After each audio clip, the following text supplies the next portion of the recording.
ነው እዚህ ያላችሁ ይህንን ጋዜጣዊ መግለጫ ለመካፈል ጥያቄ ለማቅረብና በየመገናኛ ብዙሃኑ ለማሰራጨት የተገኛችሁትን ጋዜጠኞችና መገናኛ ብዙሃን ባለሙያዎች ሁሉ ከልብ አመሰግናለሁ። ዛሬ እንግዲህ መጀመሪያ መነሻ ሐሳብኛ እና የተወሰኑ ሐሳቦች ላይ ያለንን አስተያየት እናቀርብና ከዛ በኋላ ከእናንተ ያሉትን ጥያቄዎች በቅደም ተከተል እንቀበላለን። ከአንድ ጋዜጠኛ ሁለት ጥያቄ በመጀመሪያው ዙር ቢቀርብ እንመርጣለን። ከዛ በኋላ ፎሎ አፕ የቀረ ጥያቄ ካለ እንቀበላለን። ከሁለት ባይበልጥ እንመርጣለን። እሱን ማሳሰብ ፈልጌ ነው። አብራችሁን ስላላችሁ ደግሜ አመሰግናለሁ። በየምትከታተሉበት ሚዲያ ያሉትን መንገዶች ተጠቅማችሁ አዳርሱ፣ ሼር አድርጉ፣ ላይክ አድርጉ። በየምትከታተሉበት ሚዲያ ሁሉ ተደራሽነቱ እንዲሰፋ የዘውትር መልእክታቸውን እኔ ላስተላልፍላቸው ብዬ ነው። ሼር አድርጉ፣ ላይክ አድርጉ ማለት እወዳለሁ። ስለዚህ የመነሻውን መጀመሪያ የጋዜጣዊ መግለጫውን መሰረታዊ ሐሳቦች አንዳንዶቹን አቶ ልደቱ አያሌው ያቀርብና ከዛ ጥያቄዎቻችሁን ወደ መቀበል እንሄዳለን። የተከታተላችሁ ያላችሁትንም ተከታታዮቻችንን ከልብ እናመሰግናለን። ልደቱ መቀጠል ትችላል። አመሰግናለሁ ቴዲ። በዚህ መድረክ የተገኛችሁ መገናኛ ብዙሃንም ለትብብራችሁ በጣም ነው የምናመሰግነው። ወጥ የሆነ ትብብር ነው ያሳያችሁት እና ይሄን ፕሮጀክት አብረን አሁን እንግዲህ ዛሬ እንዘጋዋለን ማለት ነው፣ በሌላ ደግሞ በቀጣይ እስክንገናኝ ድረስ። ስለዚህ ከልብ አመሰግናለሁ። ምንድነው ያሰብነው የጋዜጣዊ መግለጫው ሁለት ዋና ርዕሰ ጉዳዮችን የሚመለከት ነው። አንደኛው በዚህ በታሰበው ትዕይንተ ህዝብ ምን ውጤት አሳካን የሚለውን ጠቅለል ባለመልኩ እናቀርባለን። ከዚሁ ጋር ተያይዞ ምንስ ተግዳሮት ወይም ደግሞ ቻሌንጅ ገጥሞን ነበር የሚለውንም ለማሳየት እንሞክራለን በጥቅሉ። ቀጥሎ ግን በተለይ ህዝቡ ባለፉት ሁለት ቀናት በተደጋጋሚ በስፋት እየጠየቀው ያለ ጥያቄ አለ እና ወደፊትስ ምንድነው የምታደርጉት what is next የሚለው ትልቅ ጥያቄ ሆኖ ሲቀርብ እያየን ነውና በሁለተኛ ደረጃ ለመግለጽ የምንሞክረው አሁንም ጠቅለል ባለመልኩ ምንድነው የሚቀጥለው ነገር የሚለውን ነገር ለማሳየት ነው የምንሞክረው። ከዛ በኋላ ያው መድረኩ ለእናንተ ክፍት ሆኖ በሐሳቡ ዙሪያ ያላችሁ ጥያቄ እናስተናግዳለን። እና ከውጤት አንፃር የመጀመሪያው ውጤት የተለያየ አመለካከት ያላቸው የፖለቲካ ፓርቲ ሰዎች በዚህ ትዕይንተ ህዝብ ተገኝተው ንግግር እንዲያደርጉ ማድረግ ነበር። እርግጥ ነው አንዳንድ ጠይቀናቸው ፈቃደኛ ያልሆኑ ሰዎች አሉ። ባለፈው ስለገለጽን መድገም አያስፈልግም። ነገር ግን የመጀመሪያ ዕቅዳችን የነበረው 15 ሰው ተናጋሪ እንዲሆን ነው። ያን 15 ሰው አሟልተን መገኘት ይችላል እና ይሄ ትልቅ አንድ የተሟላ ውጤት አድርገን ያየነው ነው። መገኘታቸው ብቻ ሳይሆን ደግሞ ከተገኙ በኋላ ያቀረቡት ንግግር ለንግግር ያቀረብንላቸው ርዕሰ ጉዳይ ላይ ተቀራራቢ የሆነ አመለካከት ያላቸው መሆኑ ተንጸባርቋል። ቀጥሎ ደግሞ ሁሉም በሚባል ደረጃ የትብብር አስፈላጊነትን አጽንኦት ሰጥተው ሲገልጹ ታይቷል። ይሄ እውነቱን ለመናገር ከተናጋሪዎች አንፃር ያገኘነው ከፍተኛ ውጤት ነው። ይሄ ነው አንዱ። ሁለተኛው ከመገናኛ ብዙሃን ተሳትፎ አንፃር ነው። እንደምታውቁት ይሄ ፕሮጀክት ያለ መገናኛ ብዙሃን ተሳትፎ የትም ሊደርስ አይችልም። ምክንያቱም በእኛ ባዘጋጆቹና በህዝቡ መካከል ያላችሁት አገናኝ ወይም ደግሞ ድልድዮች እናንተ ናችሁ። እናንተ ከሌላችሁ ፕሮጀክቱ የትም ሊደርስ አይችልም። ስለዚህ የመገናኛ ብዙሃን ተሳትፎ እኛ አስቀድመን ያስቀመጥነው ግምት 10 መገናኛ ብዙሃን በቀጥታ ካስተላለፉት ውጤታማ ይሆናል የሚል ነበር። ከ31 በላይ መገናኛ ብዙሃን በቀጥታ ስርጭቱን ለህዝብ አቅርበዋል እና ይሄ በጣም ትልቅ ውጤት ሆኖ ነው ያገኘነው። ትናንትና ዛሬ ጠቅላላ መገናኛ ብዙሃን ከ31ም ውጪ የሆኑ በርካታ መገናኛ ብዙሃን በጉዳዩ ላይ ውይይት ሲያደርጉ ዜና ሲያቀርቡ ነው እያየን ያለን እና የመገናኛ ብዙሃን ተሳትፎ እውነቱን ለመናገር ከገመት ነው በላይ ነው የሆነው። እርግጥ ነው መጀመሪያ አካባቢ ትንሽ የመድረኩን አጠቃላይ ዓላማ ያለ መገንዘብ ችግር አይተን ነበረ። በሂደት ግን ግንዛቤው እያደገ ሁሉም መገናኛ ብዙሃን ይሄ አጀንዳ የጋራ አጀንዳችን ነው፣ ይሄን አጀንዳ ሁላችንም በጋራ በትብብር ማራመድ አለብን ወደሚል አስተሳሰብ መገናኛ ብዙሃን በስፋት የመጡበት ሁኔታ ነው ያየን እና ከዚህም አንፃር ከግምታችን በላይ የሆነ የላቀ ውጤት የተገኘ።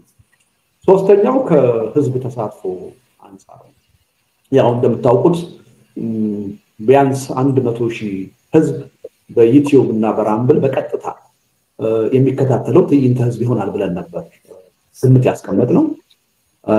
ነገር ግን ከግምታችን ከብዙ እጥፍ በላይ በዩቲዩብ ያውም ደግሞ የመንግስት ከፍተኛ የሆነ እንቅፋት በተፈጠረበት ሁኔታ ሲከታተለው ነው ያየነው እና አሁን ባለን መረጃ በ3 ሰዓቱ ፕሮግራም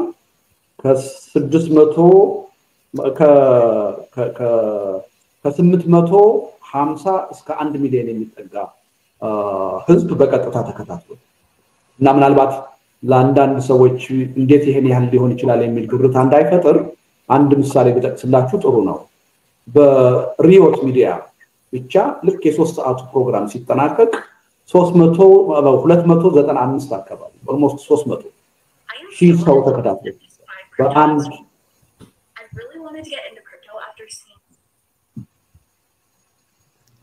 ይቅርታ ሚውት አድርጉልን ሌሎቻችሁ ፕሊዝ።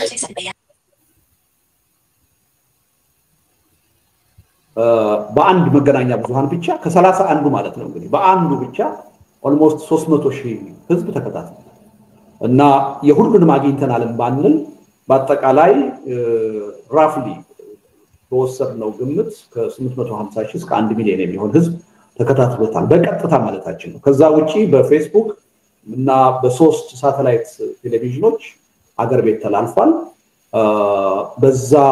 በዛ መገናኛ ብዙሃን ደግሞ በ10 ሚሊዮኖች የሚቆጠር ህዝብ ዝግጅቱን በቀጥታ ተከታትሎታል። እንግዲህ ይሄ ከመጀመሪያው ላይቭ ከተላለፈበት ጊዜ የተከታተለው ህዝብ ከዛ በኋላ እስካሁን ድረስ በከፍተኛ መጠን ህዝቡ እየተከታተለው ነው እና ከህዝብ ተሳትፎ አንፃር በጣም ከፍተኛ የሆነ ከግምታችን በብዙ እጥፍ ከፍተኛ የሆነ ውጤት ነው ያገኘነው። ነገር ግን መሳተፉ ብቻ ሳይሆን ህብረተሰቡ ከፍተኛ ደረጃ ስሜቱን የገለጸበት ያቀረብነውን ርዕሰ ጉዳይ እንደሚደግፈው በትዕይንተ ህዝቡ የገለጸበት ሁኔታ ነው ያለው።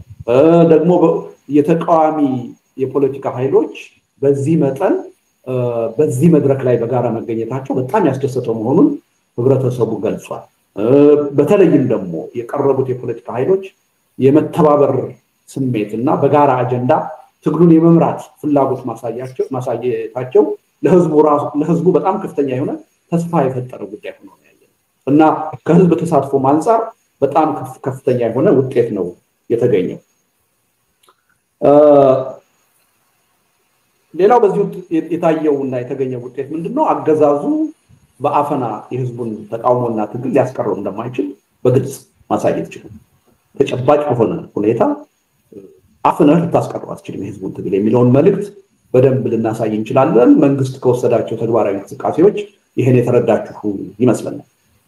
በተለይ ህዝቡ በዛ ደረጃ ጉዳዩን መከታተሉ በዛ መድረክ እነዛ የተቃዋሚ ኃይሎችን የሚመሩ የፖለቲካ ሰዎች በጋራ መገኘታቸው ብቻ አይደለም ተመሳሳይ ተቀራራቢ የሆነ አስተሳሰብ ማራመዳቸው እና ለመተባበር ቁርጠኛ መሆናቸውን ማሳየታቸው አገዛዙን በከፍተኛ ደረጃ አሸብሮታል ማለት ይቻላል እና የማይጠበቅ አይደለም። ግን የትዕይንተ ህዝቡን ውጤታማነት አንዱ ማሳያ ይሄ ነው። ሌላው የውጭ አካላትን ወይም መንግስታትን ትኩረት ስቧል። በጣም ከረጅም ጊዜ ጀምሮ ግንኙነት የነበረና አንዳንድ ዲፕሎማቶች አንዳንዶቹ ጋር ምናልባት 15 ዓመት ምናምን በፊት የተገናኘን ዲፕሎማቶች ጋር ሰሞኑ ተገናኝተናል ቢያንስ በስልክ ማለት ነው እና እየሆነ ያለውን ነገር ተከታትለውታል። ምን ማለት ነው? አላማው ምንድነው?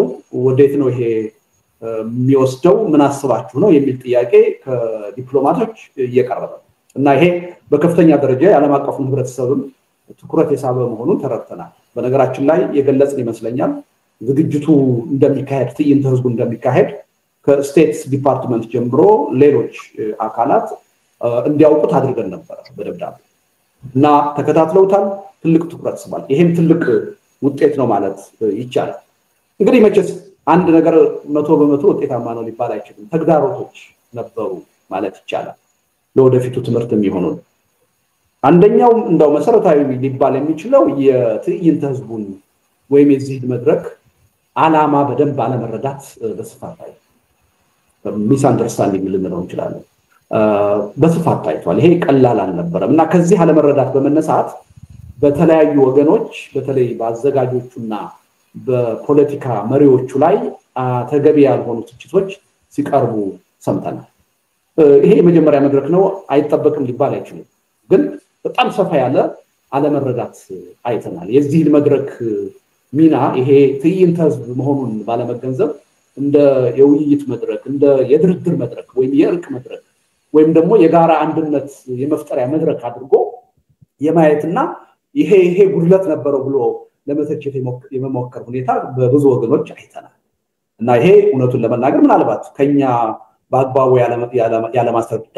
ያለ ማስረዳት ችግርም የመነጨ ሊሆን ይችላል ነገር ግን ሰፊ የሆነ አለመረዳት አይተናል አንዱ ተግዳሮት ይሄ ነው ሁለተኛው ከዚሁ ከፖለቲካ ባህላችን ጋር በተያያዘ እነከሌ ለምን ሳይገኙ ቀሩ ወይም ደግሞ እነከሌ ለምን በዚህ መድረክ ላይ ተገኙ ወይም ደግሞ እነከሌ ከነከሌ ጋር ለምን በዚህ መድረክ ተያዩ ብሎ የመተቸት ሁኔታ በስፋት አይተናል በተለይ በአንዳንድ ወገኖች እና ይሄ ያው ከፖለቲካ ባህላችን ጋር የተያያዘ ነው የመድረኩንም ዓላማና ፍላጎት በደንብ ካለመረዳት የመነጨ ይመስለኛል እኛ ይሄን ዝግጅትና አዘጋጅ ንግግር እንዲያደርጉ የጋበዝናቸው ሰዎች ኢቭን በስብሰባው ላይ ለመገኘት ፍቃደኛ በትዕይንተ ህዝቡ ላይ ለመገኘት ፍቃደኛ ሲሆኑ ማን ነው አብሮን የሚገኘው ብለው ጥያቄ አቀረቡ አንዳቸው ዝግጅቱ ከተላለፈ በኋላ እንዴት ከነከሌ ጋር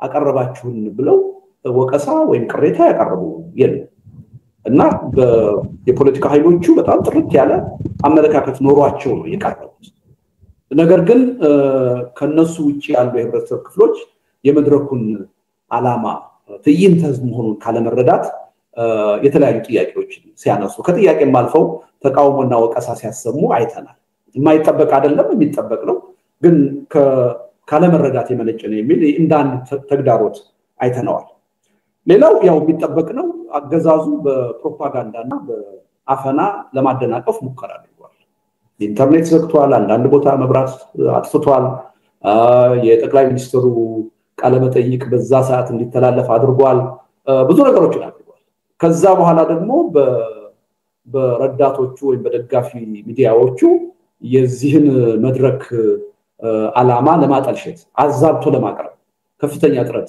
ሲያደርግ አይተናል ይሄም ደግሞ እውነቱን ለመናገር የማይጠበቅ አይደለም እኔ እውነቱን ለመናገር በዚህ ረገድ እንደው መንግስት ያደረገው ከምጠብቀው ብዙ ያነሰ ነው ማለት ይችላል የሚጠበቅ ነው ወደፊትም የሚቀጥል ግን እንደ አንድ ተግዳሮት ልናየው እንችላለን ዓላማችንን ለማሳካት ምንም የሚያገደን ነገር አይደለም ሌላው እንደው በጥንቃቄ ማየት ያለብን ነገር ከህብረተሰቡ ውስጥ ከተፈጠረው ስሜት አንፃር ለወደፊት እድልም አደጋ ሊሆን የሚችል ሁኔታ ተፈጥሯል የሚል እምነት አለ ያ ምንድነው በጣም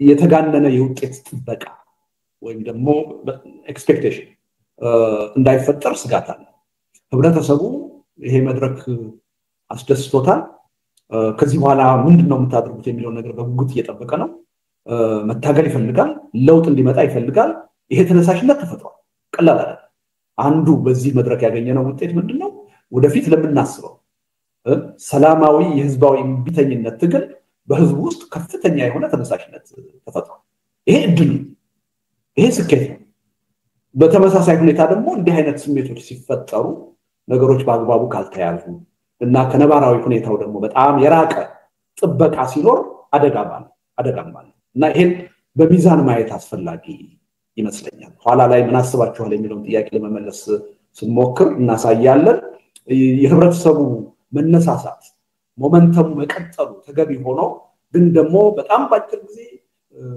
ከፍተኛ የሆነ ውጤት መጠበቅ ያለበት አይመስልም ደጋግመን እንደተናገርነው በሰጠናቸው ቃለ መጠይቆች ልዩ የሚያደርገው ይሄን እንቅስቃሴ አንደኛ ይሄ ትግል መመራት ያለበት በድርጅቶችና በድርጅቶች ህብረት ሁለተኛ የሚካሄደው ትግል ካሁን በኋላ የህዝብ መስዋዕትነት የሚከፈልበት ነው ስለዚህ ህዝብ መስዋዕትነት የሚከፍልበት ትግል በተጠና ሐሳብ በተጠና እቅድ በጥንቃቄ የሚመራ መሆን አለበት ስለዚህ ከዚህ አንፃር ምናልባት የሚጠበቀው ነገር በጣም ከፍተኛ እንዳይሆን ስጋት አለ እና ይሄን ባላንስ መጠበቅ ያስፈልጋል ይሄ ነው እንግዲህ ያለው ከዚህ ሌላኛው እንግዲህ ወደ ሁለተኛው ስናልፍ ከዚህ በኋላ ምንድነው የሚጠበቀው የሚል ባለፉት 2-3 ቀናት ያየነው ሰፊ ጥያቄ በተለያዩ መድረኮች ለምሳሌ ላይቭ ምንጊዜ ሚዲያ 2 ፕሮግራም አዳምጫለሁ ላይቭ ነበራቸው የሆራይዘን ሚዲያ አንድ መድረክ ነበራቸው እዛም ላይ ላይቭ አይቻለሁ ሪዮት ሚዲያ እንዲሁ አንድ መድረክ ነበረ እዛም ላይ የህዝብ አስተያየቶች ተከታትያለሁ በግላችን የሚመጡ ጥያቄዎች አሉ እነሱን ለመናገር ከዛ ዝግጅት በኋላ ወደ ስልኬ የተላኩትን የድምጽ መልእክቶች የቴክስት መልእክቶች እስካሁን ድረስ አንብቤ መጨረስ አልቻልኩም በጣም ሰፊ እና ከዛ የተረዳነው ምንድነው ህዝቡ በጉጉት ምንድነው የሚቀጥለው የሚል ጥበቃ ነው ጥያቄ እና ይሄን ጥያቄ መመለስ በጥቅሉ ተገቢ ይመስለኛል እና ምንድነው አሁን ከዚህ ቀጥሎ የምናደርገው አንደኛ እንደምታውቁት ያው የዚህ የአብሮነት ኢትዮጵያ የምስረታ ሂደት ገና አልተጠናቀቀም የሚቀሩ ስራዎች አሉ ደንቦቻችን ወይም ደግሞ የዶክመንት ዝግጅቶች ያካሄድን ነው አንድ ረቂቅ በፕሮፖዛል ደረጃ አንድ ረቂቅ አስተራጭተን ሰዎች አስተያየት እየሰጡበት ነው ስለዚህ የዶክመንት ዝግጅት ያስፈልገናል ቀጥሎ ደግሞ ቋሚ የሆነ አመራር የመፍጠር ስራ መስራት አለ አሁን ጊዜያዊ አመራር ነው ያለ ይሄን ከሰራን በኋላ ደግሞ ምዝገባ ህጋዊ ምዝገባ እንዲኖረው ማድረግ አለበት እና ይሄ ኃይል ሊወስድ የፈለገው ኃላፊነት እጅግ ከፍተኛ ያን ኃላፊነት ሊመጥን የሚችል ድርጅታዊ አቅም መፍጠር አለበት ስለዚህ አንዱ አሁን የመጀመሪያው ትኩረታችን የሚሆነው የአብሮነት ኢትዮጵያን የምስረታ ሂደት ማጠናቀቅ ይሄ ግን እንዲሁ ዝም ብሎ በእኛ ብቻ ስኬታማ ሊሆን የሚችል አይደለም የእናንተን ተሳትፎ ይፈልጋል የተለያዩ የህብረተሰብ ክፍሎችን ተሳትፎ ይፈልጋል ስለዚህ ኢሜይላችንን ለህዝብ አሰራጭተናል በዚህ በምስረታ ሂደቱ በወደፊቱ የአብሮነት ሂደት ተሳትፎ ማድረግ አስተዋጽኦ ማድረግ የምትፈልጉ ሁሉ ሪሊ ሐሳባችሁን ኮንታክት እያደረጋችሁ መግለጽ አለባችሁ እና አንዱ ምን ሰራው ስራ የዚህ የምስረታ ሂደቱን ማከናወን ነው የሚሆነው ቀጥሎ ይሄ እንቅስቃሴ ግቡን እናውቀዋለን መነሻውን እናውቀዋለን ሂደቱ ምን ሊመስል እንደሚችል እናውቀዋለን እና ይሄ ቅድምም ለማለት እንደሞከርኩት ያለ መገናኛ ብዙሃን ተሳትፎና ትብብር ይሳካ ይችላል ልክ ያሁኑ ትዕይንተ ህዝብ በእናንተ ተሳትፎ ውጤታማ እንደሆነ ሁሉ ወደፊትም የምናደርገው እንቅስቃሴ ውጤታማ የሚሆነው በእናንተ ተሳትፎ ስለዚህ አንዱ ልክ አሁን የተቃዋሚ ፓርቲዎች ላይ ያሁኑን ትዕይንተ ህዝብም ከዛም በፊት ያዘጋጀናቸው 2 መድረኮች ላይ እንዳደረግነው በመገናኛ ብዙሃን ዙሪያ የሚሰሩ ሰዎችን አንድ መድረክ ፈጥረን የጋራ ምክክርና መግባባት የሚፈጠርበት ሁኔታ በዚህ ባለን የጋራ አጀንዳ ላይ ጥረት እናደርጋለን እና አንዱ ከፊታችን የምንሰራው ከሌላው ስራ ሁሉ አስቀድመን መገናኛ ብዙሃን በዚህ የጋራ አጀንዳ ጦርነት እንዲቆም አገዛዝ እንዲያከትም ሰላም እንዲሰፍን ይሄ ሁላችንም የጋራ አጀንዳ ነው እናምናለን በዚህ ላይ በጋራ ለመስራት የሚያስችል መግባባት የሚፈጠርበት አንድ መድረክ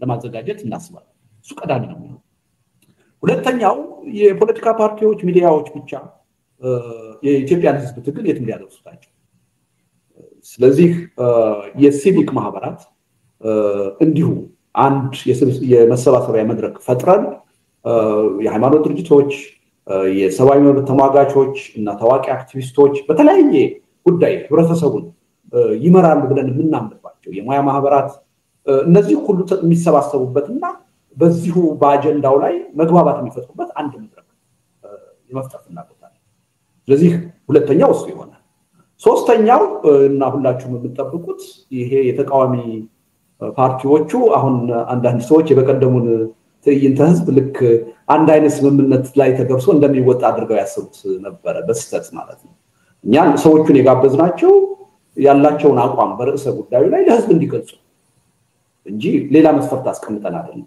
ነገር ግን እነዚህ ተቃዋሚ ፓርቲዎች ያው ፍላጎታቸውን ሲገልጹ አይታችሁ የመተባበር ፍላጎት ከፍተኛ እንደሆነ መተባበር ይሄን ትግል አሸናፊ ለማድረግ ምትክ የሌለው ጉዳይ እንደሆነ ሲገልጹ አይታችሁ።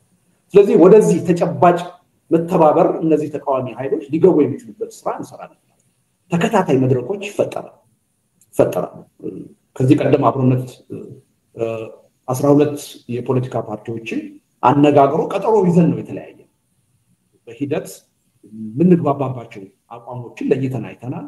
ስለዚህ በእነዚህ አቋሞች ላይ አንድ ግራንድ ኮሊሽን እንዴት አድርገን ነው የምንፈጥረው የሚለው ቀጠሮ ይዘን ነው የተለያየ። ስለዚህ ያን ወደ ተግባር የመለወጥ ስራ እንሰራለን ማለት ነው። እነዚህን ስራዎች ከሰራን በኋላ ወዴት ነው የምንሄደው? አገዛዝ አንቀጥቅጥ የሆነ የሰላማዊ እንቢተኝነት ትግል ይጀምራል። ስለዚህ ምናልባት የሚመጣው 2-3 ወር ወይም የክረምት ወራት የመዘጋጃ ጊዜ ነው። ቅድም በጠቀስኳቸው ጉዳዮች ላይ ውጤታማ ከሆኑ ተቃዋሚ ፓርቲዎቹ ትግሉን ለመምራት በሚያስችል መጠን ከተዘጋጁ ከተባበሩ ሚዲያው በዚህ ነገር አስፈላጊውን እገዛ ለማድረግ መግባባት ከፈጠረ ሲቪክ ማህበራት በዚህ ትግል ህብረተሰቡ በመምራት በማስተባበር ረገድ ቁርጠኝነት ካሳዩ በኋላ ወደ ሰላማዊ ህዝባዊ እንቢተኝነት እንቅስቃሴ ነው። ስለዚህ ትግሉ በስሜት መሆን ስለሌለበት በተበታተነ ሁኔታ በተናጠል መሆን ስለሌለበት እነዚህ ዝግጅቶች መጀመሪያ ማሳካት ይጠበቅብናል። ስለዚህ ትግስትም ያስፈልጋል ማለት ነው። ይሄን በብቃት እስከምንወጣው ድረስ ትግስት ያስፈልጋል። ሌላው መታወቅ ያለበት ነገር ከግንዛቤ አንፃር የኛን ሚና በአግባቡ ያለ መረዳት ሁኔታ እናያለን። አዚፍ እኛ የተቃዋሚ ፓርቲዎችን ሚና የምንተካ የሲቪክ ማህበራትን ሚና የምንተካ አድርጎ ማየት እናያለን። ይሄ ስህተት። የኢትዮጵያን ህዝብ ትግል አሁን ፓርቲዎች አሉ፣ ድርጅቶች አሉ። እነሱ ናቸው የሚመሩት።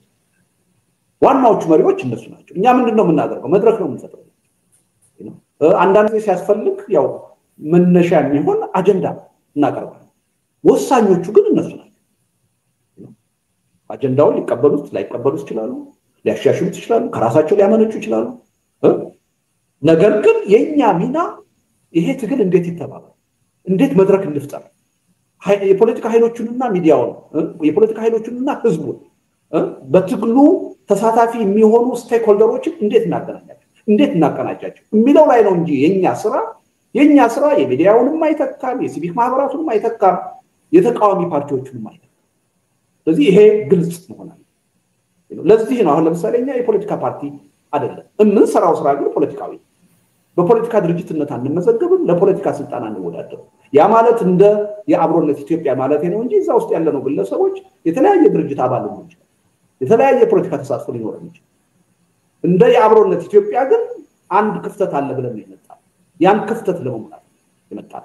ስለዚህ ያን ሚናችንን በደንብ ልትረዱ ይገባል። እኛ የሌሎችን ሚና ለመተካት አይደለም።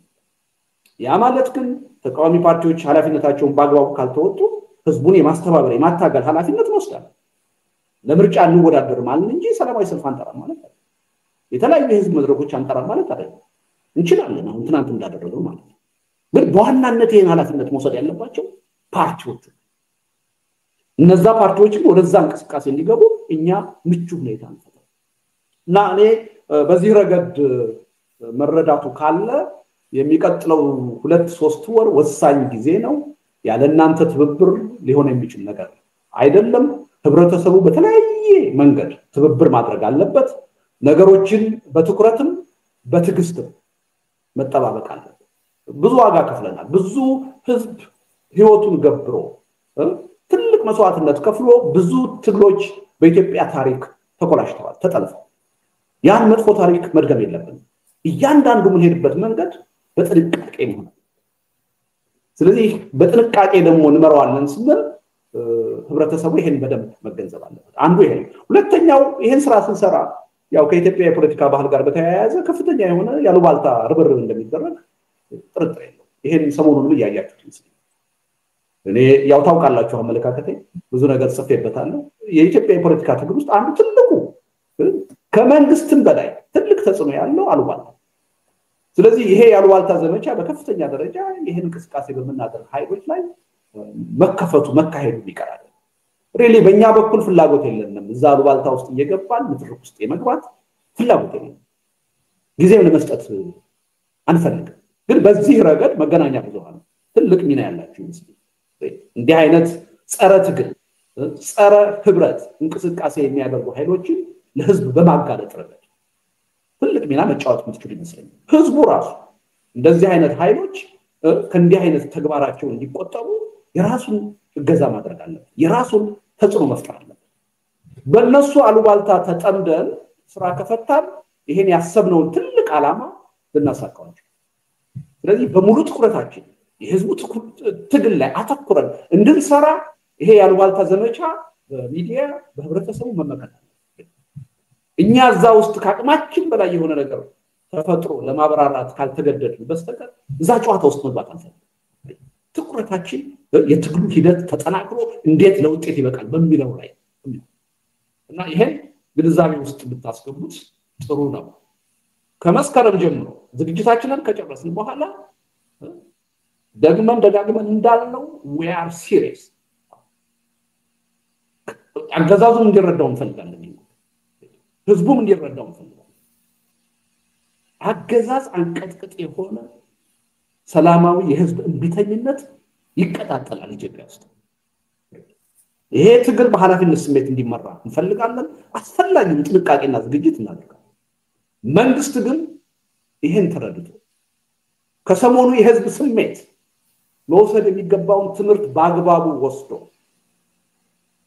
ይሄ በኃይል ሁሉም ነገር አፍኛ አስቀራለሁ ከሚል የጦረኝነት ስሜት ወጥቶ ለእውነተኛ ድርድር፣ ለእውነተኛ ዴሞክራሲ ውይይት መዘጋጀት አለበት።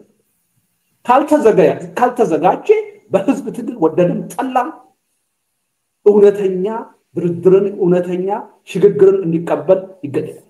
ያ አይቀርም። ያ ደግሞ ዋጋ ያስከፍላል። ስለዚህ ምን ያህል እንደቆረጠ እኛ ብቻ አይደለም ህዝቡ ምን ያህል እንደቆረጠ ምን ያህል እንደተዘጋጀ ተረድቶ ከአሁኑ ማሰብ አለበት። በአገዛዙ ውስጥ ያላችሁ ባለስልጣኖች፣ የተለያዩ የህብረተሰብ ክፍሎች ይሄን ጉዳይ ሲሪየስሊ ማየት አለበት። አንድ ጊዜ ህዝቡ በቃይ ብሎ ከተነሳ ያን ችግር ማንም ኃይል ታንክ ስለታጠቀ ድሮን ስለታጠቀ ሰራዊት ስላለው ሊቋቋመው አይችልም። ጥፋት ነው። ስለዚህ ይሄን ተገንዝባችሁ በብልጽግና ውስጥ ያላችሁ ኃይሎች ግፊት ማድረግ አለባችሁ በድርጅታችሁ ላይ፣ በመንግስታችሁ ላይ ወደ ሰላም፣ ወደ እውነተኛ የሰላም ድርድር እንዲመጣ። አንዱ ትልቁ ያገኘነው ውጤት ምንድነው? በቀደም መድረክ ላይ አይታችኋል። አንድም የተቃዋሚ ፓርቲ መሪ ወይም የፖለቲካ ሰው ሰላማዊ ትግልን አላወገዘም። ሰላማዊ ትግል መካሄድ አለበት። አንድም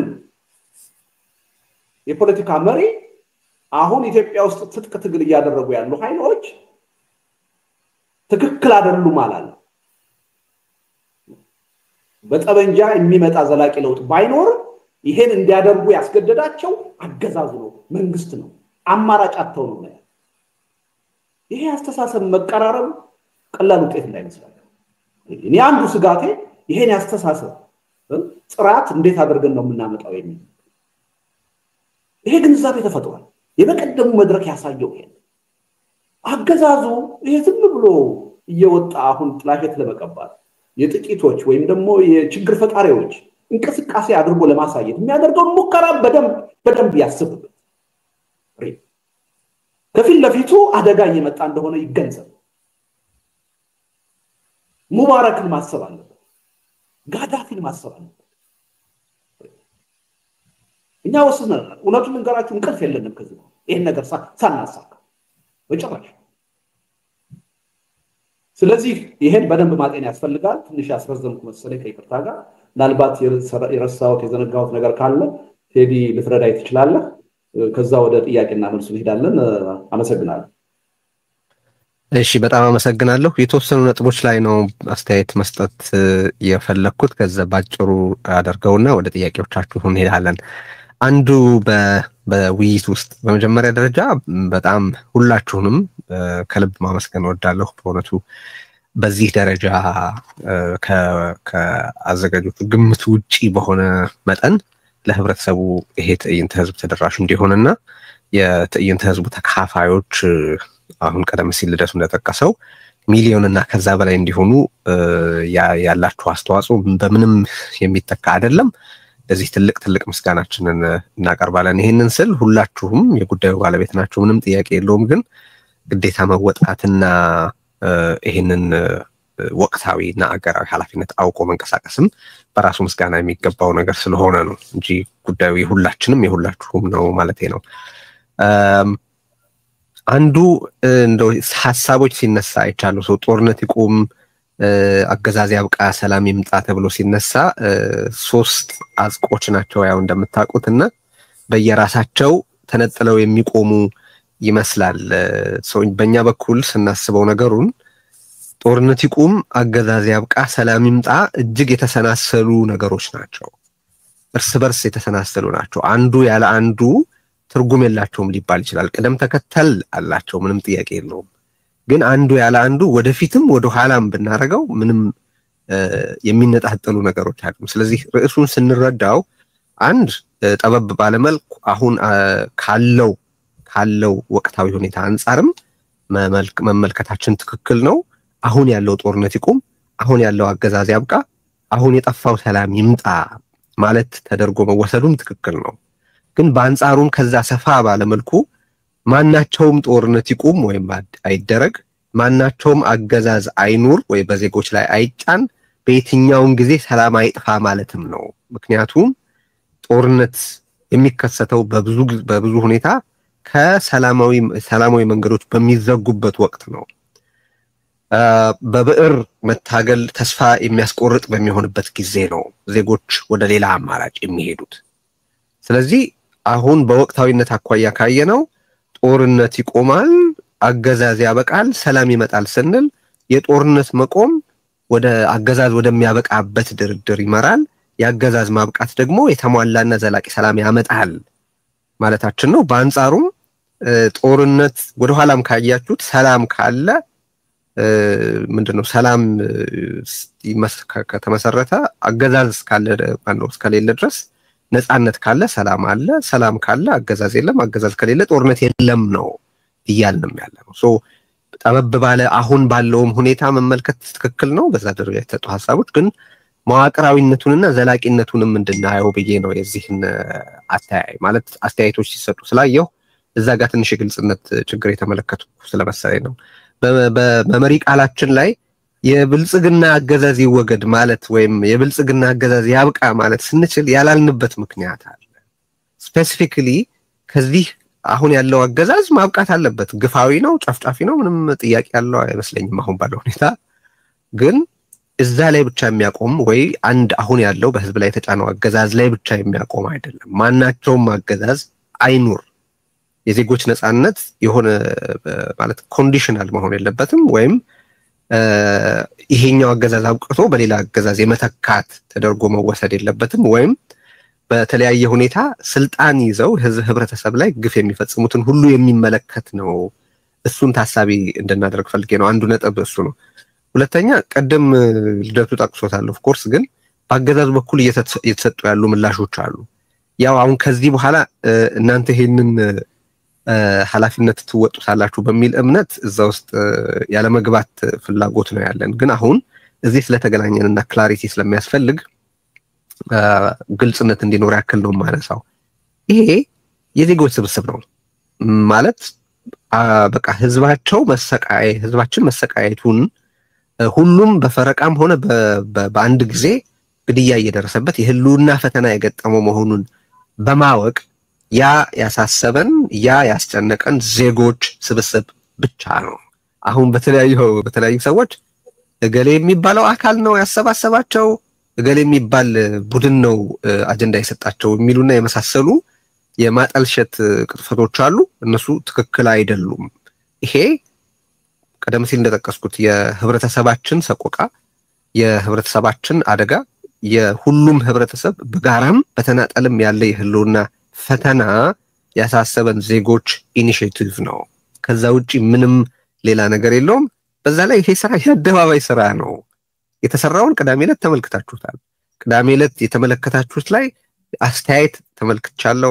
ይሄ ጤናማ ነገር ነው፣ ትክክል ነው፣ መበረታታት ያለበት ነገር ነው።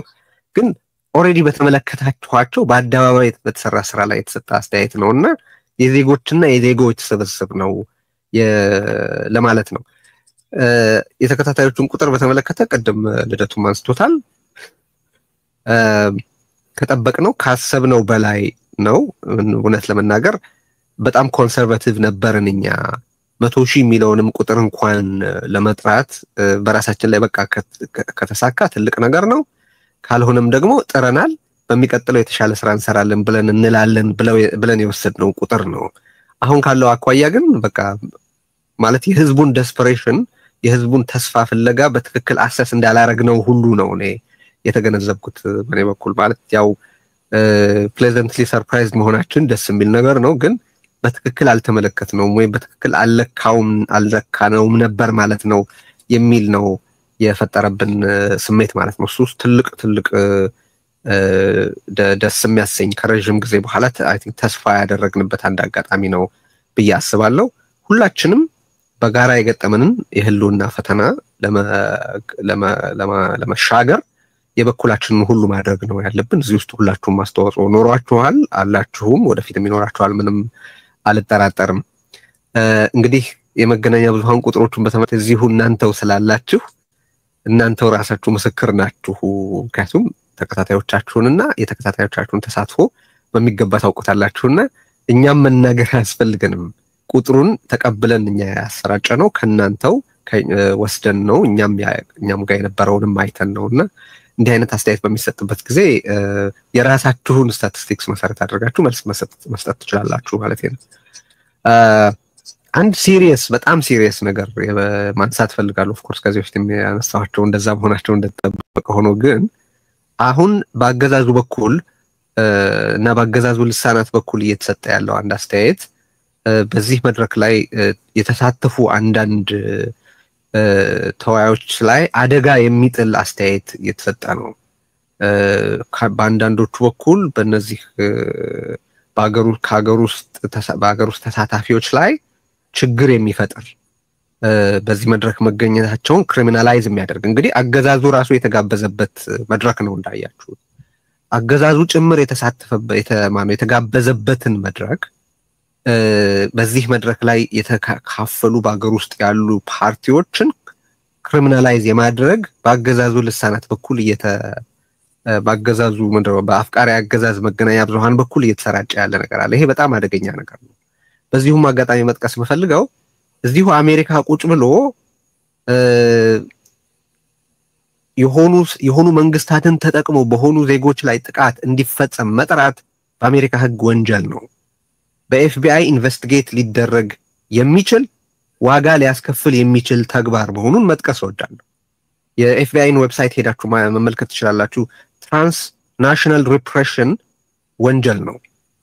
እዚህ ተቀምጦ ኢትዮጵያ ያለውን መንግስት ሰላማዊ የፖለቲካ ታጋዮችን እንዲያጠቃ መጥራት ወንጀል ነው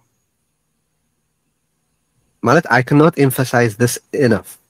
በጣም አደገኛ ተግባር ነው። ከዚህ ተግባራቸው እነዚህን ወገኖች እንዲጠነቀቁ ማስጠንቀቂያ መስጠት እንወዳለን። ኮንሲኩዌንስ ያለው ነገር ነው።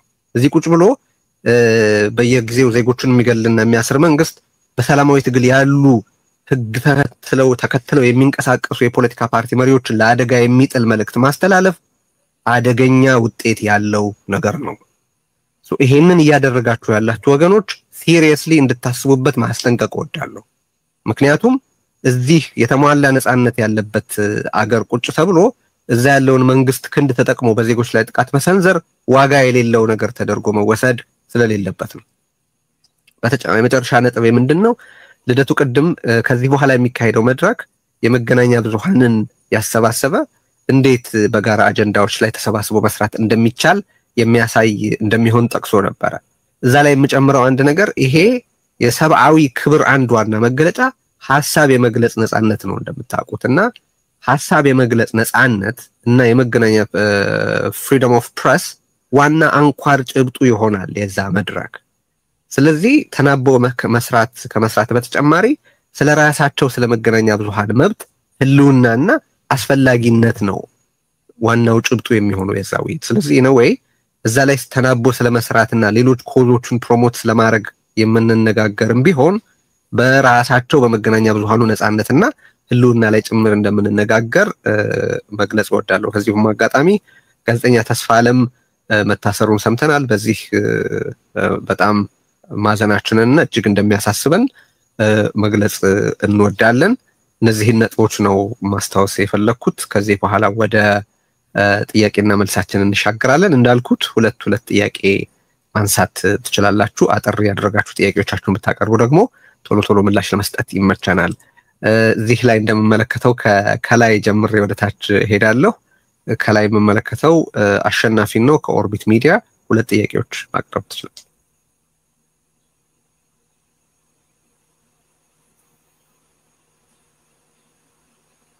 አሸናፊ ሰማህ ከሆነ እሺ፣ ካልሆነ ወደ የሚቀጥለው ይሻገራለሁ። ከሞገስ ከሐሳብ ገበታ ጥያቄዎችን መቀጠል ይችላል።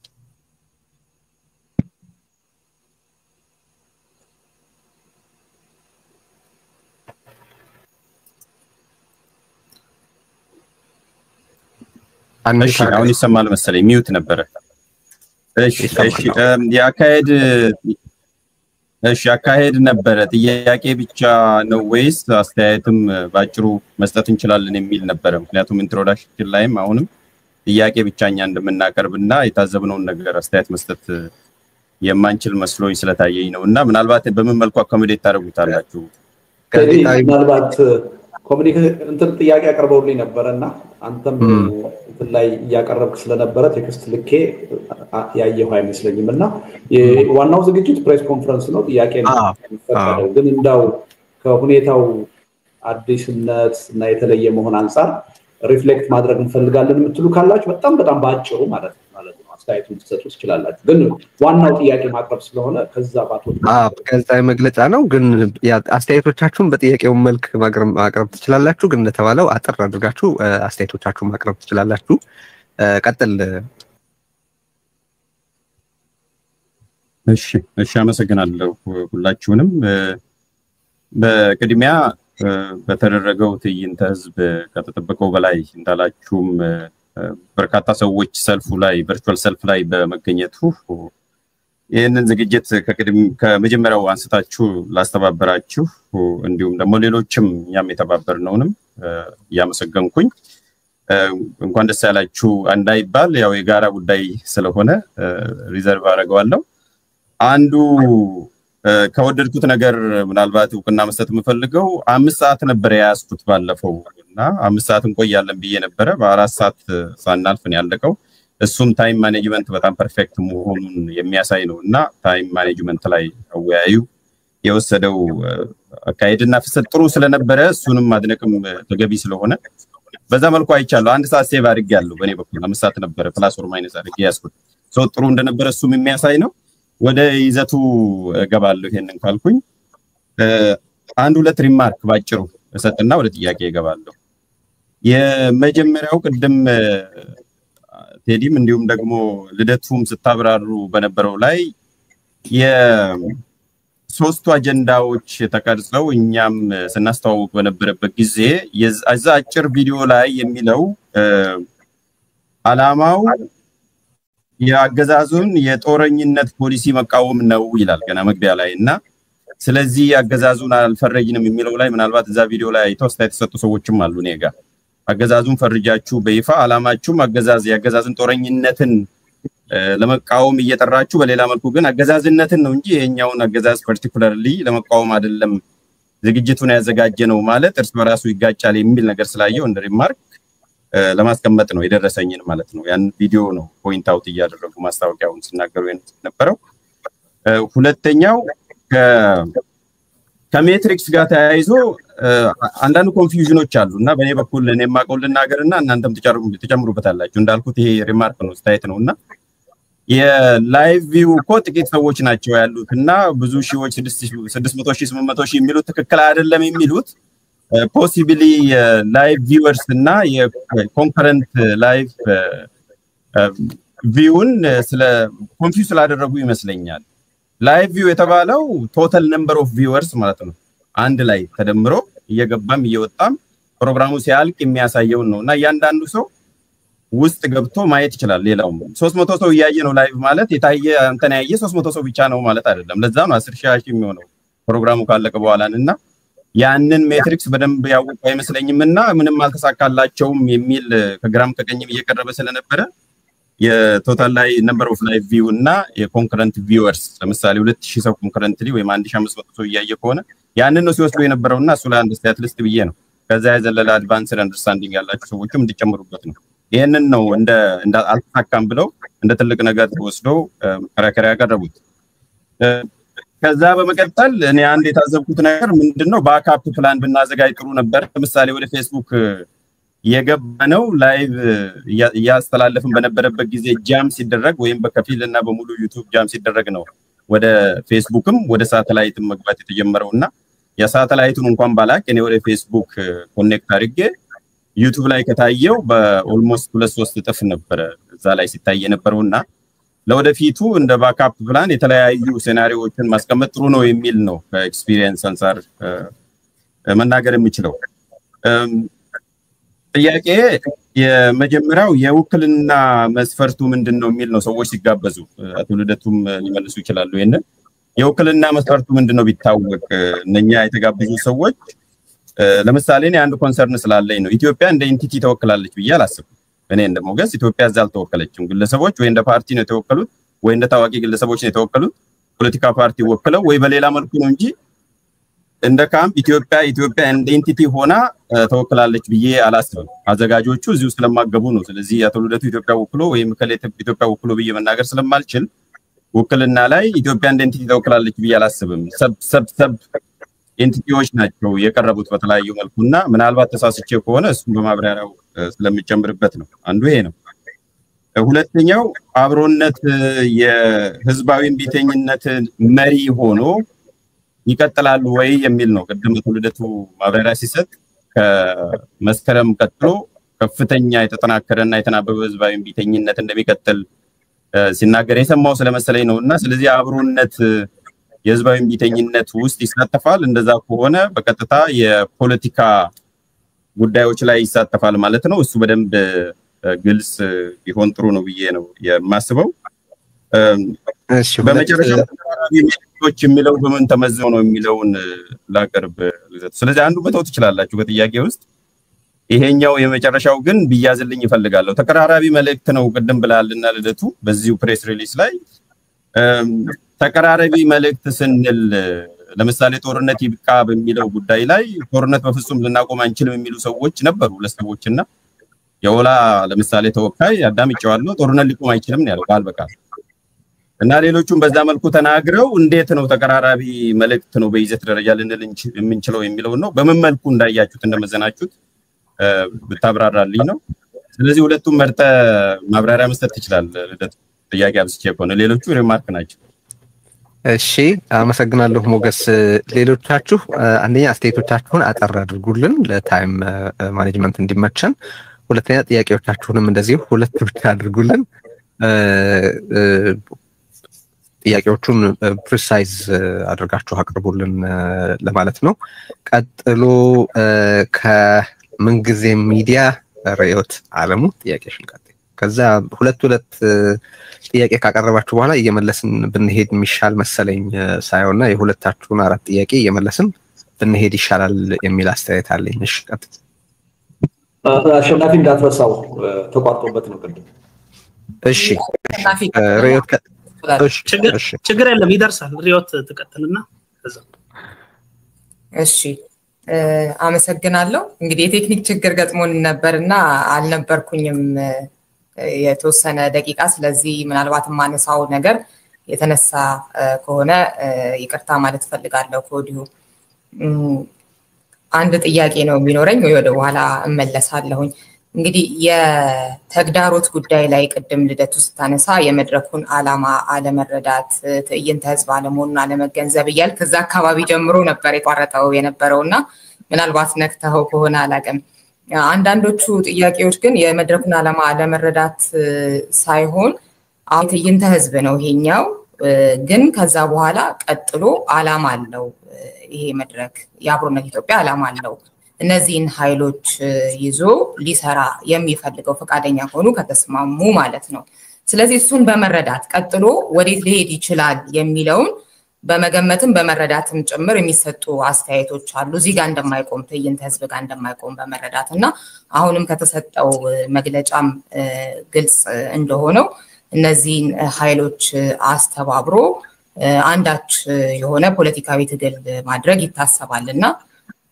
እሱ ጋር እንግዲህ አሁንም እነማን ናቸው የሚለው መድረኩ ላይ መጥተው አይተናቸዋል። አንዱ መነጋገሪያ የነበረው ነገር የአቶ ስብሃት ነጋ ጉዳይ ነበርና በእኔ በኩል እንዳልኩት ባለፈው ምናልባት ያለፈውን ያልሰማ ግልጽ ለማድረግ ሐሳቤን ወይ ሁሉንም መጥራት የሰላም ጉዳይ ከሆነ ዓላማው የሆነ አይነት ጸረ ብልጽግና ትግል ካልሆነ እንደተባለው ጸረ አገዛዝ እንደገና ደግሞ ሰላምን የሚያመጣ ጦርነትን የሚያስቀር አይነት ነገር ማምጣት ከሆነ ሁሉንም ራሱ ብልጽግናን የሚያዘ ወይም ደግሞ አይደለም ትግል ነው የምናካሄደው ከተባለ ደግሞ ጥርት ባለ መልኩ ደግሞ የእውነት ሰላም ፍትህ ምናምን ብለው የሚታገሉ ኃይሎችን የሚያሰባስብ አይነት ሁለቱ አይነት ነው መሆን ያለበት። አለበለዚያ እንደዚህ አይነት ሁሉንም አይነት ከተሰበሰበ ብልጽግና የማይሰበሰብበት መንገድ አይገባኝም ያልኩትን ያው እሱም አሁንም የምለው ነገር ነው። በቀጣይ ላለው እቅዳችሁ አሁን እነዚሁ ኃይሎች ተሰባስበው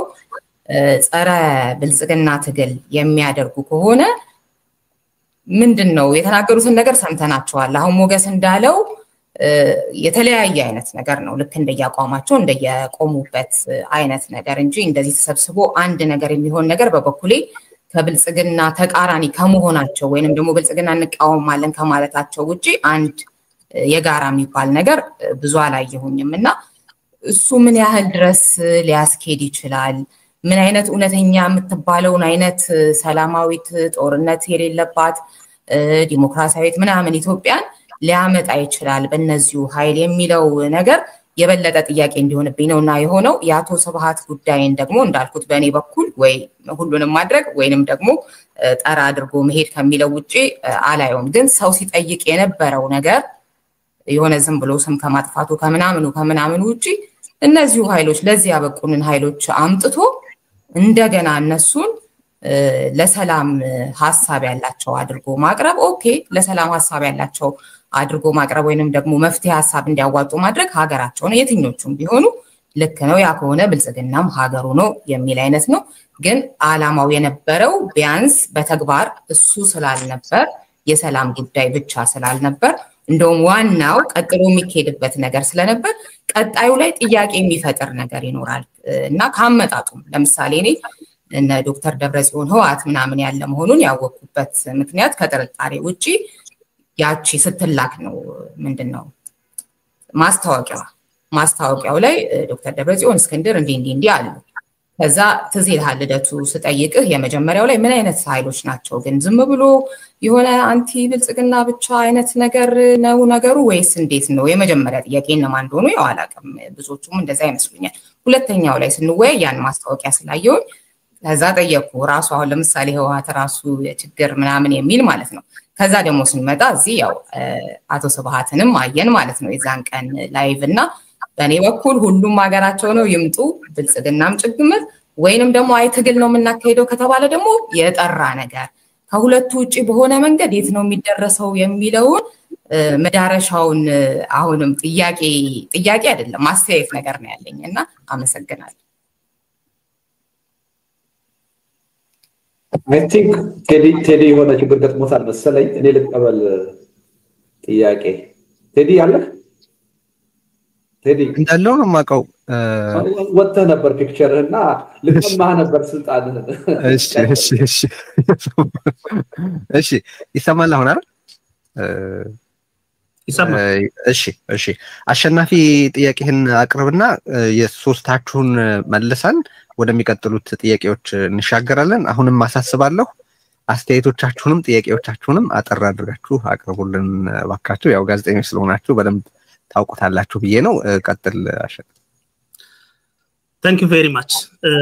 በመጀመሪያ በጣም እጅግ በጣም ከልቤ ላመሰግናችሁ ወዳለው ቴዲንና ልደቱን እጅግ በጣም የተሳካ ትልቅ ስራ እንደተሰራ ሁሉም የሚመሰክረው ነው።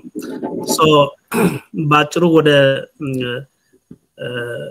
የኔ ጥያቄና ጥቂት አስተያየት ለመስጠት ያህል ነው። ስርዓቱ ምን ያህል እንደተረበሸ ማሳያ የሆኑ አንዳንድ ምልክቶችን አይተናል። ከኢቨንቱ በኋላ የስፖርት ሜዳ ዝግጅት በዝግ ስቴዲየም እንዲደረግ ተወስኖ ይሄ የሆነበት ምክንያት በዚህ ግለት ላይ ህዝቡ ከገባ ድምጹን ያሰማል ይቃወመኛል በሚል ስጋት እንደሆነ ምንም አይነት ለእንደዚህ አይነት ሁኔታ መንግስት ቶለራንስ እንደሌለው ያየንበት ነው። በዛም መነሻ ከፍተኛ የሆነ ግጭት አዲስ አበባ ላይ ተከስቶ እንደነበረ ምናስታውሰው ነውና ይሄም የዚህ አካል ነው የዚህ ውጤት ነው ብዬ ነው የምወስደው። የወላይታ ዲቻና የሲዳማ ቡና ጨዋታ ወቅት ምንም አይነት ችግር የለባቸውም። አብሮ ሲጨፍሩ አብሮ ፎቶ ሲነሱ የነበረው ነገር ግን ውስጥ ገብቶ ስርዓቱን የመቃወም ድምጽ ያሰማሉ የሚል ስጋት ስለነበረው ነው እና እናውቃለን በአዲስ አበባ ላይ ትልቅ ስቴዲየም ተጀምሮ ስርዓቱን ለመፈጸም ለመጨረስ እንቢ ያለበት ምክንያት ከእንደዚህ አይነት ነገር ጋር የተያያዘ እንደሆነ እንገምታለን እና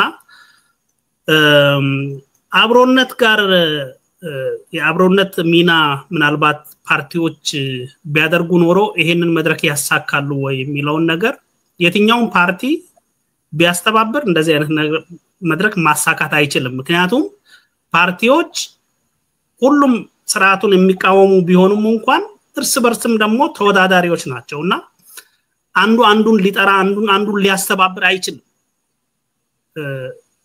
ይሄንን አብሮነት ያሳካው የአብሮነት ገለልተኛ ሆኖ ሁሉንም አቅፎ ወደ አንድ መድረክ ማምጣት ስለቻለ ነውና ይሄንን ሮል መጫወት የሚችል ኃይል ያለ አይመስለኝም እና በዚሁ መቀጠል አለበት። ቀደም አቶ ልደቱም ሲያነሳ ፓርቲዎች ሚና መጫወት አለባቸው ትክክል ነው። ነገር ግን ፓርቲዎችን እርስ በርስ ወደ አንድነት ለማምጣት ራሳቸው ፓርቲዎች ያን ማድረግ አይችሉም የሚለውን ነገር አሸናፊ ወደ ጥያቄ ሄደልን እባክህ። እሺ የህዝቡን የለውጥ ፍላጎት ቀደም ቴዲ ጠቅሳል። የህዝቡን የለውጥ ፍላጎት ወይም ደግሞ 100 ሺውንም ለማቀድ በጣም እየሰጋን ነበር ተብሏል። ነገር ግን 10 እጥፍ ነው የሆነው ውጤቱ። ስለዚህ የህዝቡን የለውጥ ፍላጎት አሁን ክላይማክስ ላይ የደረሰ አይመስላችሁም ወይ? በጣም ከፍተኛ ደረጃ ላይ ያለ አይመስላችሁም ነው ወይ ነው? እና በቀጣይ ደግሞ የሚሰሩ ስራዎች ያንን ያገናዘቡ እንዲሆኑ ከግምት ይወሰዳሉ ወይ የሚለውን ነገር ለአሁን አነሳለሁ። ታንኪዩ። እሺ አመሰግናለሁ ልደቱ። እነዚህን ጥያቄዎች እንመልስ፣ ግን ደግሜ ላሳስባችሁ ጋዜጠኞች ስለሆናችሁ ታይመር ለመጠቀም አልፈልግም እናንተ መካከል። ስለዚህ አስተያየቶቻችሁንና ጥያቄዎቻችሁን በጣም አጭር አድርጉልን። ያው ኦሬዲ የቀደሙት አስተያየት ስለሰጡ ሌሎቻችሁን መከልከል ደብል ስታንዳርድ ይሆናል ብዬ ስላሰብኩ ነው እንጂ አስተያየት ጊዜያችንን ብዙ መውሰድ የለበትም። ጥያቄ ተጠይቁ እዛ ላይ መልስ ቢሰጥ ነው የሚመረጠው። ግን ኦሬዲ በዛ መንገድ ስለጀመርን አጭር አድርጉልን ጥያቄዎቻችሁን ማነው አስተያየቶቻችሁን ሶዳት ጥያቄ ለማቅረብ ጊዜ እንዲኖራችሁ። ልደቱ ቀጥል። ሚውት ይቅርታ። በርከት ያሉ ጥያቄዎች ናቸው። 6 ጥያቄዎች መስሉኛል በጥቅሉ። ሞገስ መጀመሪያ ያቀረብከው ምናልባት ትንሽ ያለ መግባባት ችግር መሰለኝ እንጂ በነገራችን ላይ ያን መሪ ርዕሱን ወይም ስንመርጥ በጣም በጥንቃቄ ነው።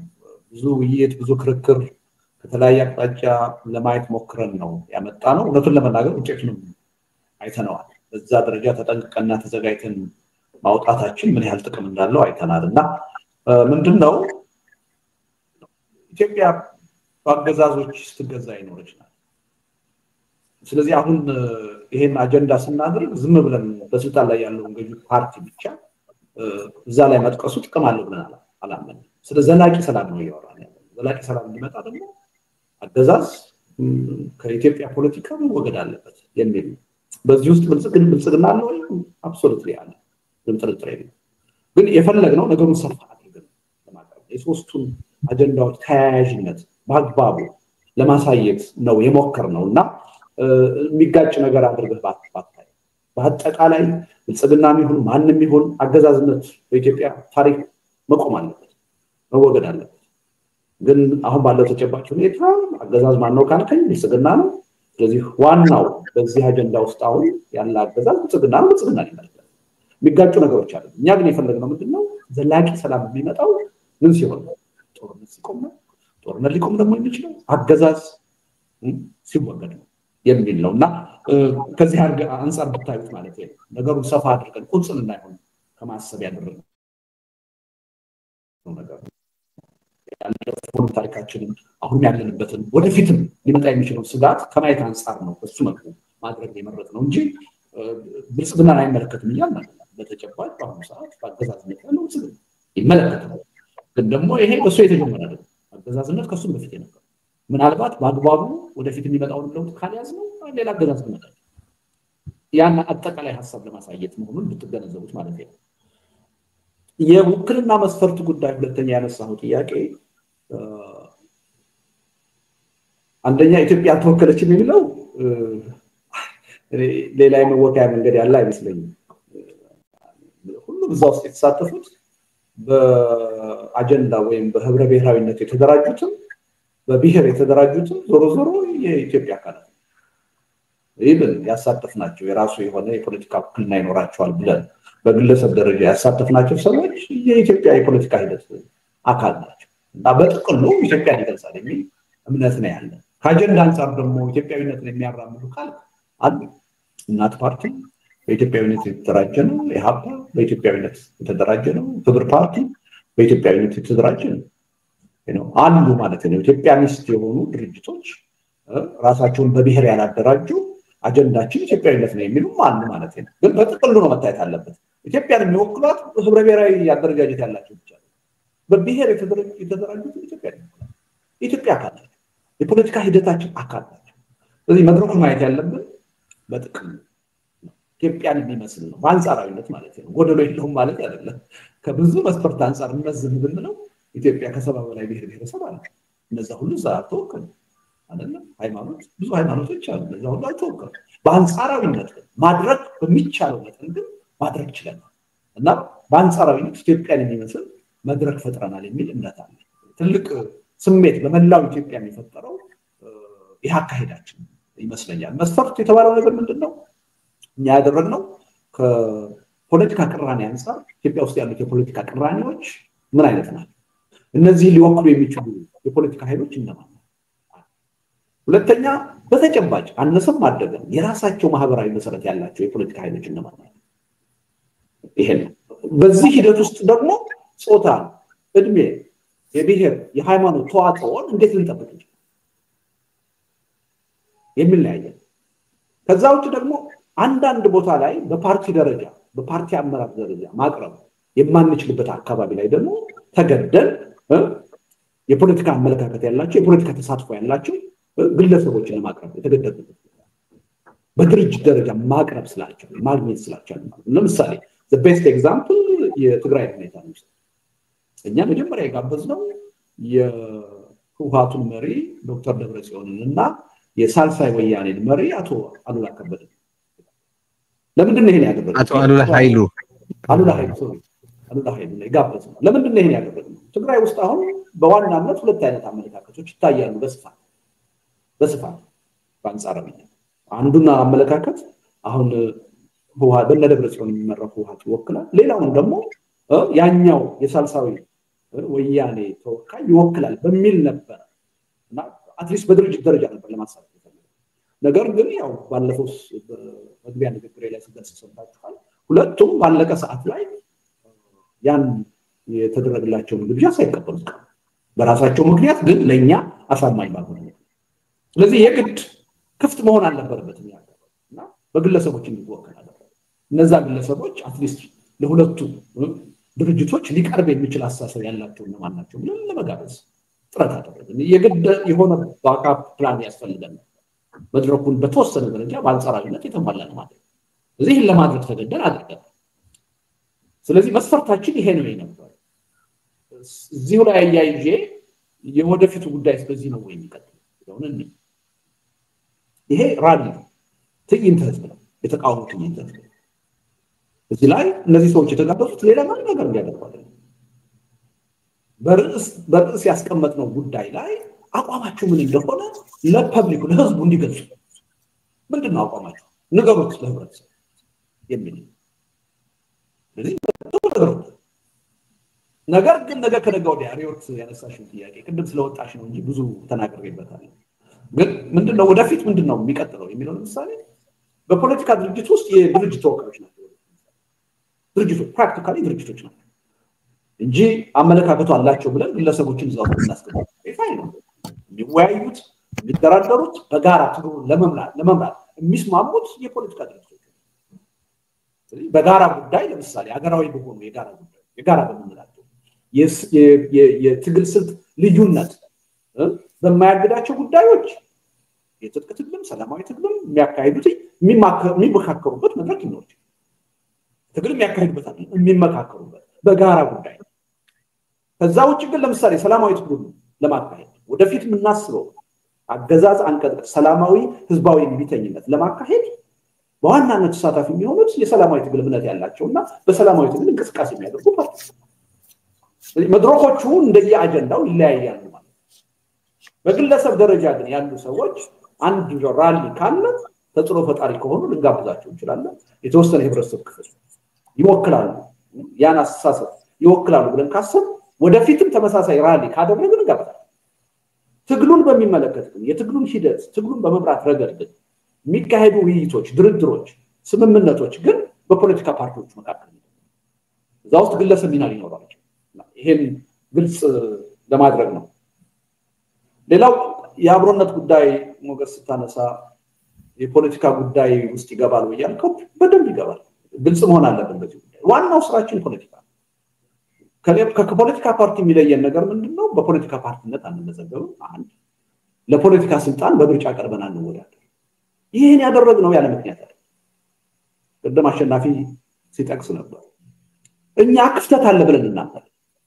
ብዙዎቹ የፖለቲካ ኃይሎች ብዙ የጋራ አጀንዳ ያላቸው በዛ የጋራ አጀንዳ መሰባሰብ እንዲችሉ የሚያደርግ ጥረት የሚያደርግ ኃይል የለም ይሄን ሚና በተካት አለብን ይሄን ክፍተት መሙላት አለብን ብለና ይሄን ክፍተት ለመሙላት ግን አብሮነት ኢትዮጵያ ራሱ የፖለቲካ ፓርቲ ከሆነ አስቸጋሪ ነው ራሱ ለምርጫ የሚወዳደር ከሆነ ኮንፍሊክት ኦፍ ኢንተረስት ነው እዛው ውስጥ ያለን ሰዎች የራሳችን የፖለቲካ አመለካከት ሊኖረን ይችላል ከፈለግን በተለያየ የፖለቲካ ፓርቲ ታቅፈን ልንታገል እንችላለን አብሮነት ኢትዮጵያ ላይ ስንመጣ ግን የፖለቲካ ዝርዝር አጀንዳ ማይኖር የጋራ የሚባል በተለይ ከኢትዮጵያ ህዝብ የህልውና ጥያቄ ነው እንደ ሀገርና ህዝብ በመቀጠል ጉዳይ ላይ ያሉ የጋራ የምንላቸው የህዝቡን ትግል አጠናክሮ ለውጤት ለማብቃት በሚያስችሉ ጉዳዮች ላይ ነው ምን ተባባለው ይሄን ግልጽ ማድረግ ያስፈልጋል እንጂ ኦልሞስት ሙሉ በሙሉኛ የምንሰራው የፖለቲካ ስራ ፕሬሸር ግሩፕ ነን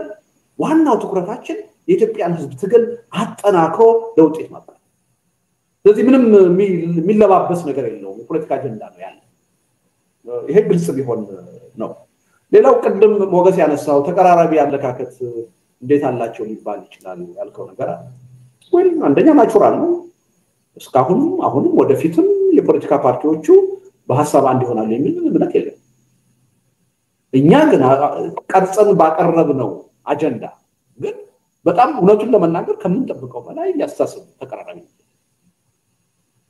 ተቀራራቢነት አይፈም ሁሉም የትብብር ፖለቲካ የምርጫ ጉዳይ እንዳልሆነ ግዴታ እንደሆነ መናገር ይችላል ይሄ በኢትዮጵያ ፖለቲካ የተለመደ ነበር ሁሉም በራሱ የመሮጥ ነበር የነበረው ፍላጎት አሁን ግን እኛን ሁሉ የማሳሰብ ለህዝቡ ካልተባበርና እናሸንፍም የሚል መንፈስ ነው በእነዚህ የፖለቲካ ኃይሎች ይሄ ደንበኛ ያሳሰብ መቀራረብ ሁለተኛ በሰላማዊ ትግል ምናምን ሰዎች የትጥቅ ትግሉን እናወግዛለን በትጥቅ ትግል ምናምን ሰዎች የሰላማዊ ትግሉን እናወግዛለን አሁን ግን መሬት ላይ ያለውን ሪያሊቲ የመረዳት አስተሳሰብ ላይ በትጥቅ ትግል የሚያምኑ ኃይሎች መጥተው ሰላማዊ ትግል ያስፈልጋል ነው እንጂ ያሉት አያስፈልግም ማለት ምታምኑ አካላት በሰላማዊ ትግላችሁ ቀጥሉ ነው ለሀገር ይጠቅማል ሲያወግዙ አላየን